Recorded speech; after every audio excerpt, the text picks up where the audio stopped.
Good evening, students. This is Mohan Bhagwani, and I'll be helping you with the topic of the Limited Liability Partnership Act 2008. Okay. In this act, there are total 81 sections, of which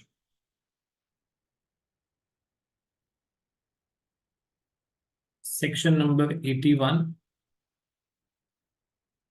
has been deleted. So, we are going to discuss in total 80 sections.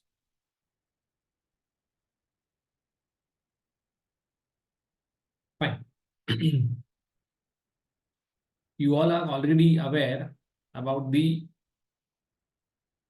Partnership Act, that is Indian Partnership Act 1932. Okay, we are already aware about, or let's say we have idea about Companies Act 2030. Okay, so with the combination of these two acts, okay, so we can say that this limited liability partnership is somewhere a combination. I'm not saying that this act is the combination, but the entity itself is a combination of some features of partnership and some features of a company. So whenever we'll be studying about this act in detail, okay, we'll come to know that this is a hybrid form of a partnership. So it becomes easy to manage such thing, and along with that, it is having some features of a company, or we can say one of the most important feature of companies which is covered over here is limited liability of the partners. In the company, we say that it is the limited liability of the members. Over here, we'll say that it is the limited liability of the partners. So, LLP is basically a combination of a partnership as well as a company. Okay, let's study further. Okay, so this act was implemented from 7th of January 2009. Okay, we very well know the entire process, how an act is made, how it is introduced in the parliament. If it is a union government which is bringing the act, then first this is presented into the Lok Sabha, then it is presented into the Rajya Sabha, that is lower house and upper house. Then if it is passed over there, then it is given to the president for the signature. That is how an act is enacted. Okay, till the time it is signed by the president, it is considered as a bill. The moment we have the signature of the President of India, it becomes act. Okay, so we are not going much into that thing. Okay, so it is basically, it was passed into parliament on 12th of December, and the president gave the assent on 7th of January, but it was notified from 9th of January 2009. Okay, total 81 sections are there, of which section 81 we are not going to cover as it has been omitted with effect from 1st April 2022. It is having 4 schedules. The act is including 4 schedules in the same.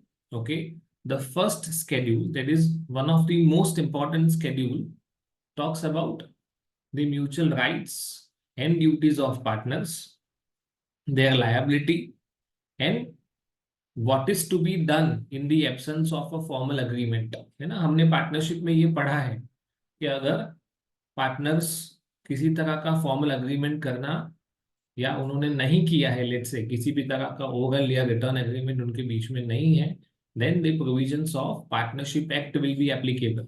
जैसा हमने कहीं पे 12th standard में पढ़ा हुआ है, first chapter में accounts, okay, which says that we will not allow interest on capital, we will not charge interest on drawings, we will give interest on loan at the rate of 6%, we will share profits in equal proportion. So that is called provisions in the absence of a partnership deed. Okay, over here we'll say LLP agreement. There we used to say partnership deed. Over here we'll say it is LLP agreement. और अगर वो न हुआ तो क्या होगा? Okay, that is about first schedule. Okay, then second schedule talks about if we want to convert a partnership firm into LLP. The third schedule talks about conversion of a private limited company into LLP, and the last one is conversion of unlisted public company. We are not going to talk about listed public company. Okay, please be careful. Okay, it is unlisted public company to LLP. This is what we are going to discuss. Okay, and let's say all the compliances. When we say that compliance means हमें government के साथ जो भी communication करना है, उनको जो भी डेटा प्रोवाइड करना है, जो भी रिटर्न्स फाइल करने हैं, है ना, whatever we are going to do with, okay, so that this comes under central government and ministry of corporate affairs, MCA. जैसा हम कंपनी का सारा डेटा एमसीए को देते हैं, वैसे वहां पे आरओसी होता है, रजिस्ट्रार ऑफ कंपनीज। वैसे लिमिटेड लायबिलिटी पार्टनरशिप के केस में आरओएफ, रजिस्ट्रार ऑफ फर्म्स भी होता है। Okay,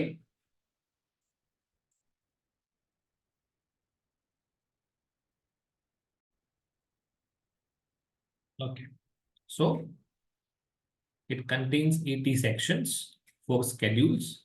The first schedule, which is pretty much important, talks about mutual rights and duties of partners.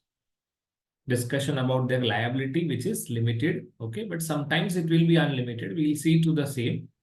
Okay, then what is to be done in the absence of a formal partnership agreement? कि अगर partners ने अपने बीच में कोई agreement नहीं बनाया है, oral या रिटर्न कोई भी, है ना, अगर उनके बीच में किसी भी तरह का अग्रीमेंट नहीं हुआ है, तो हम उसको किस तरह से मैनेज करेंगे, किस तरह से डील करेंगे, ये सारी बातें हम लोग आगे डिस्कस करने वाले हैं।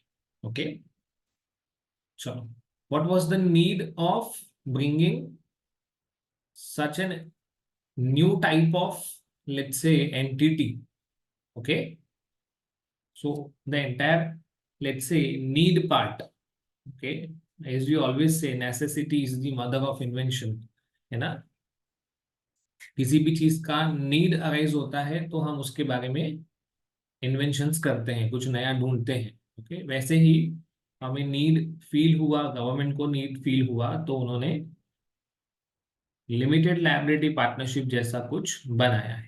ओके, तो जो पुराने पार्टनरशिप्स थे उसमें एक चीज सबसे बड़ा ड्रॉबैक था, वो था अनलिमिटेड पर्सनल लायबिलिटी। मतलब क्या है कि अगर वो पार्टनरशिप फर्म लॉस करता है, या कोई एक पार्टनर वहां पे कोई एक काम करता है जिसकी वजह से फर्म को नुकसान होता है, तो बाकी सारे पार्टनर्स को अपना पर्सनल प्रॉपर्टी बेच के भी पार्टनरशिप का जो लायबिलिटी है वो सेटल करना पड़ता था। तो वहां पे पार्टनर्स को हमेशा ये डर रहता था, क्योंकि वहां पे हम एक कॉन्सेप्ट पढ़े हैं, म्यूचुअल एजेंसी। तो म्यूचुअल एजेंसी का मतलब क्या होता है, अगर सिंगल लाइन में पढ़े तो, कि किसी भी एक पार्टनर के एक्ट के लिए, if any one partner does something, all other partners will also remain liable. Okay, वहां पे ये म्यूचुअल एजेंसी का कॉन्सेप्ट एप्लीकेबल होता था। ओके, तो ये एक सबसे बड़ा ड्रॉबैक था। ओके, और इसी वजह से, और दूसरा, अगर कोई कंपनी बनाता है, लेट्स से, ओके, तो कंपनी में कंप्लायंसेस बहुत सारे होते हैं, है ना, गवर्नमेंट को डेटा बहुत सारा प्रोवाइड करना होता है, बहुत सारी फॉर्मेलिटीज होती है। So we needed something in between, जहाँ पे कंप्लायंसेस भी थोड़े कम हो, और ये जो सबसे बड़ा ड्रॉबैक है कि हमें अनलिमिटेड लायबिलिटी बेयर करना पड़ता है पार्टनर्स को। ओके, इसीलिए एक नया कॉर्पोरेट व्हीकल लाया गया, या एक another form of business entity लाया गया which is considered as limited liability partnership. तो मैंने आपको स्टार्टिंग में ही बताया था that it is a combination of two things. Okay, it is like a partnership which is simple to manage, and it is also like a company. Why we need a company form of organization? Because of limited liability. So LLP के अंदर ये दोनों need fulfil हो जाती हैं। इसीलिए हमने ऐसा ऑब्जर्व किया है कि जैसे ही ये एक्ट आया था, तो उसके बाद कई सारे प्रोफेशनल लोगों ने, जैसे आप एक प्रोफेशनल कोर्स की पढ़ाई कर रहे हो ना, कॉस्ट एंड मैनेजमेंट अकाउंटेंट की, जैसे कंपनी सेक्रेटरीज होते हैं, चार्टर्ड अकाउंटेंट होते हैं, लॉयर्स होते हैं, आर्किटेक्ट्स होते हैं। सो दे स्टार्टेड फॉर्मिंग, जब वो पहले बनाते थे तो नॉर्मल पार्टनरशिप बनाते थे। Okay, now they have started shifting to limited liability partnership, मतलब ये वाला, from a traditional partnership firm to LLP, है ना। कई सारे लोगों ने, या तो ऐसा कहें कि मेजॉरिटी लोगों ने, अपना जो पुराना पार्टनरशिप फर्म था जो कि ट्रेडिशनल था, which has now been converted to limited liability partnership. तो इससे दो पर्पस सॉल्व होते हैं। One, this is easy to manage क्योंकि ये एक पार्टनरशिप है, और दूसरा, है ना, इसमें एक फीचर कंपनी का है, वैसे बहुत सारे फीचर है, but one of the most important feature is the limited liability of the partners. Okay, let's see LLP का मीनिंग क्या है, उसका कॉन्सेप्ट क्या है, उसके बारे में डिस्कस करते हैं। So LLP is a new form, अभी तो एज सच ये न्यू रहा नहीं है, it is been 15 years to that act. Okay, so new form of legal business entity with limited liability. ये एक ऑल्टरनेटिव व्हीकल है, मतलब ना तो हमें कंपनी बनाना है और ना ही ट्रेडिशनल पार्टनरशिप बनाना है, तो समवेयर इन बिटवीन एक ऑप्शन हमें प्रोवाइड किया गया था। Okay, and as I have said already कि इससे हमें सबसे बड़ा बेनिफिट क्या होता है, एक तो लिमिटेड लायबिलिटी और दूसरा लो कंप्लायंस कॉस्ट। कंप्लायंस क्या होता है उसके बारे में धीरे धीरे आगे बढ़ेंगे तब बताऊंगा मैं आपको। Okay, so it is having limited liability, low compliance cost, but it is having flexibility of organising their internal structure. मतलब अदरवाइज कंपनी में क्या होता है ना, कि कोई भी एक प्रोसेस करना है तो वो थोड़ा लेंदी होता है। We can not so it is impossible या डिफिकल्ट है, या बट थोड़ा लेंदी होता है, whereas in the case of partnership it becomes very easy and smooth. Okay, let's see the LLP, है ना। चलो अब इसके फीचर्स के बारे में पढ़ना स्टार्ट करेंगे। The LLP is a separate legal entity। तो हमने कंपनी के बारे में भी पढ़ा है, जिन लोगों ने 11th स्टैंडर्ड में एसपीसीसी पढ़ा होगा, या थोड़ा बहुत कंपनीज एक्ट के बारे में जानते होंगे अभी सीए में इंटर लेवल पे, so they know that a company is a separate legal entity. मैं कंपनी के बारे में बता रहा हूँ, तो वो सेम फीचर यहाँ पे भी एप्लीकेबल होगा। सेपरेट लीगल एंटिटी का मतलब क्या होता है कि एट लॉ, जैसे हम अकाउंट्स में पढ़ते थे, ओनर और बिजनेस अलग है पर अकाउंटिंग पर्पज से अलग होते हैं, लीगल पर्पज से दोनों एक ही होते हैं प्रोप्राइटरशिप में। पर एलएलपी में क्या है, अकाउंटिंग पर्पज से भी अलग है और लीगल पर्पज से भी एलएलपी और उसके पार्टनर्स दोनों अलग हैं। ट्रेडिशनल पार्टनरशिप में पार्टनरशिप कहो या पार्टनर्स कहो, दोनों एक ही होता था। उनको legally in the eyes of law अलग अलग नहीं माना जाता था। मतलब कभी भी अगर गवर्नमेंट किसी भी पार्टनरशिप फर्म को पनिश करना चाहे, किसी भी तरह का पेनल्टी डालना चाहे, तो वो indirectly it is the penalty on the partners. Whereas in this case कुछ भी होगा तो कौन अलग है, पार्टनर्स अलग हैं और एलएलपी अलग है।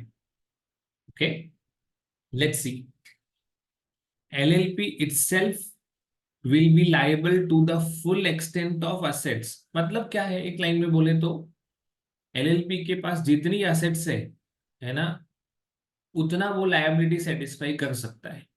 But in case the LLP fails to satisfy the liability, LLP अगर अपनी लायबिलिटी पे करने के लिए कैपेबल नहीं है तो पार्टनर्स को अपनी पर्सनल प्रॉपर्टी देके कुछ भी करना नहीं है। पार्टनर्स ने जो भी प्रॉमिस किया था, यहाँ पे क्या लिखा हुआ है, partners will be limited to the extent of their capital contribution. So let's say कोई एक पार्टनर है एक्स, उसने कंट्रीब्यूशन किया था 10 लाख रुपए का, तो उसका लायबिलिटी वहीं तक का है। अगर फर्म को इससे ज्यादा लॉस होता है या फर्म का लायबिलिटी इससे ज्यादा है तो उससे पार्टनर को कोई मतलब नहीं है। The partner is at no harm, उसको कोई नुकसान नहीं होने वाला है, उसकी पर्सनल प्रॉपर्टी को हम टच करने वाले नहीं है। वेर एज अगर यही पार्टनरशिप ट्रेडिशनल पार्टनरशिप होता, एलएलपी ना होता, जो हमने पुराना पार्टनरशिप पढ़ा है या इससे पहले आपने पार्टनरशिप एक्ट 1932 पढ़ा है, उस केस में एक्स का कैसा लायबिलिटी रहता, पर्सनल लायबिलिटी, मतलब उसको अपना घर है या अपनी जो पर्सनल प्रॉपर्टीज है, ज्वेलरी है, किसी और तरह का एसेट है, वो सब सेल करके भी पार्टनरशिप का लायबिलिटी सेटल करना पड़ता। Okay, whereas in the case of LLP किसी भी पार्टनर का कोई पर्सनल लायबिलिटी नहीं है। ओके, उन्होंने कैपिटल कंट्रीब्यूशन बोला था 10 लाख रुपए का, वो दे दिया, तो उनका लायबिलिटी खत्म, इससे आगे उनका कोई लायबिलिटी नहीं है। Let's move further.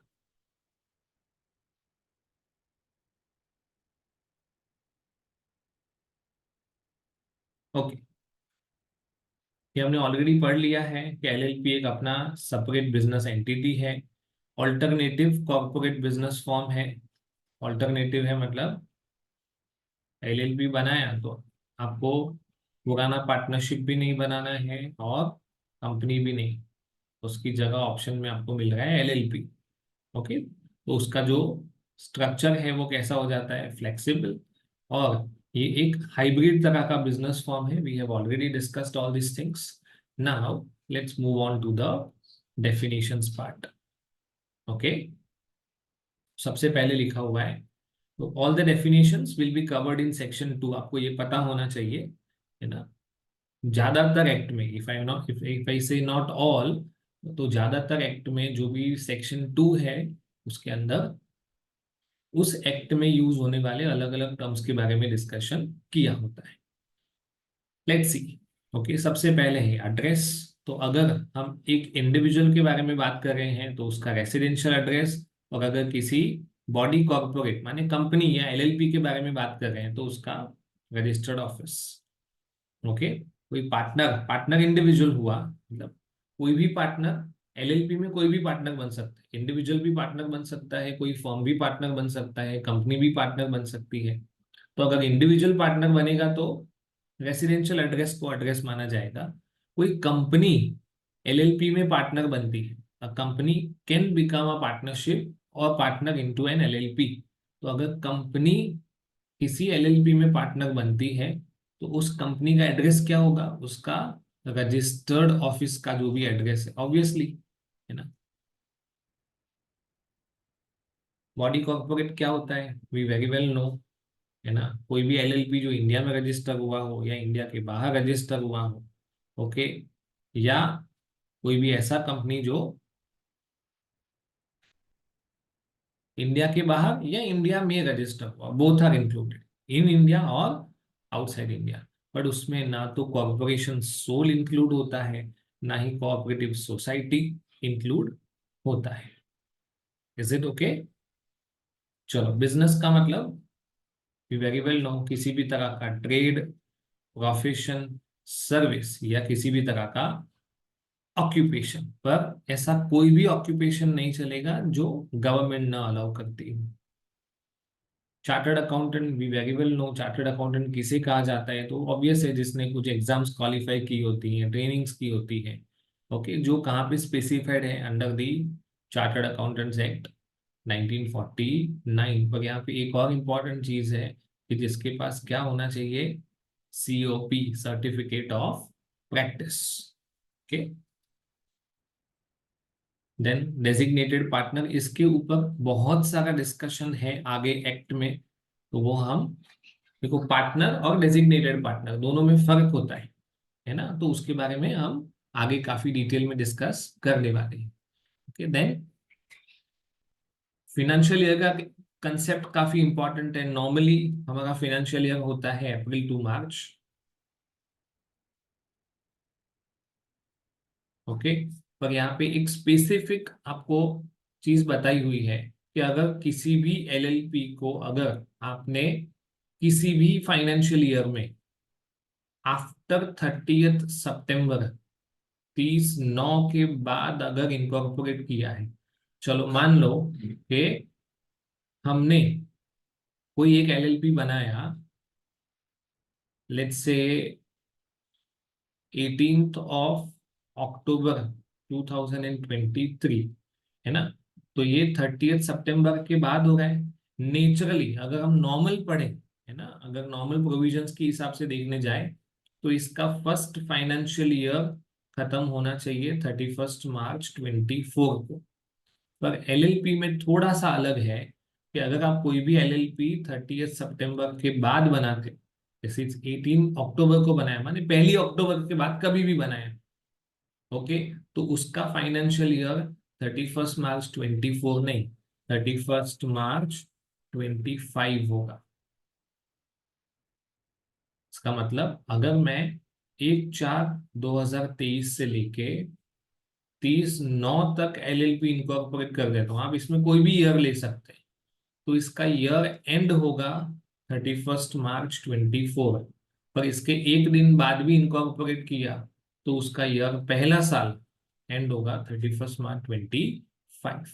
उसके बाद से तो हर साल फाइनेंशियल ईयर, मैंने 25, 26, 26, 27 होगा, पर पहला फाइनेंशियल ईयर है, उसको इस तरह से आपको कंसिडर करना है। Okay, I hope the point is clear. यहाँ पे मैंने एग्जांपल भी दिया हुआ है। ओके, चलो लास्ट लाइन क्या लिखा हुआ है, the income tax department has prescribed uniform financial year. तो हम एलएलपी एक्ट के हिसाब से 31 मार्च 2025 तक जा सकते हैं, पर इनकम टैक्स के हिसाब से हमारा पहला फाइनेंशियल ईयर 23-24 ही माना जाएगा। थोड़ा सा अलग है, एलएलपी में लिखा हुआ है कि अगर 30 सितंबर के बाद किया तो नेक्स्ट ईयर छोड़ देंगे, उसके नेक्स्ट ईयर आपका फर्स्ट ईयर खत्म होगा।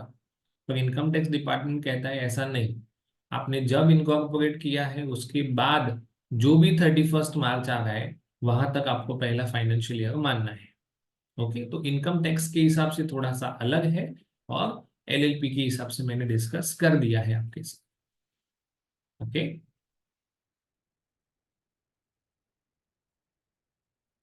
Then there is definition of foreign LLP. थोड़ा ध्यान से पढ़ना है। फॉरेन एलएलपी का मतलब क्या है, जो इनकॉर्पोरेट इंडिया के बाहर हुआ हो, पर जिसके पास इंडिया में प्लेस ऑफ बिजनेस होना चाहिए। ओके, ये प्लेस ऑफ बिजनेस फिजिकली भी हो सकता है या इलेक्ट्रॉनिकली भी हो सकता है। No doubt we are not suppose to go much into detail, पर जब आप इन फ्यूचर फेमा एक्ट पढ़ेंगे तो उसमें इसके ऊपर काफी सारा डिस्कशन है, foreign exchange management act. Okay, चलो then we straight away come to the definition of LLP agreement. Agreement कैसा होता है, it is either oral or written, पर यहाँ पे स्पेसिफिक लिखा हुआ है, it means any return agreement between the partners of the LLP or between the LLP and its partners, जिससे क्या पता चलता है, which determines the mutual rights and duties of partners. Okay, the first schedule shall be applicable for all matters not covered by the agreement. हमने आगे पढ़ा था एक फर्स्ट शेड्यूल में कि अगर हमने, वी आर पार्टनर्स, है ना, एलएलपी में हम लोग पार्टनर्स हैं, पर there is absence of agreement, हमने किसी तरह का अग्रीमेंट नहीं बनाया है, तो इन दिस केस क्या एप्लीकेबल हो जाएगा, first schedule of limited liability partnership act 2008.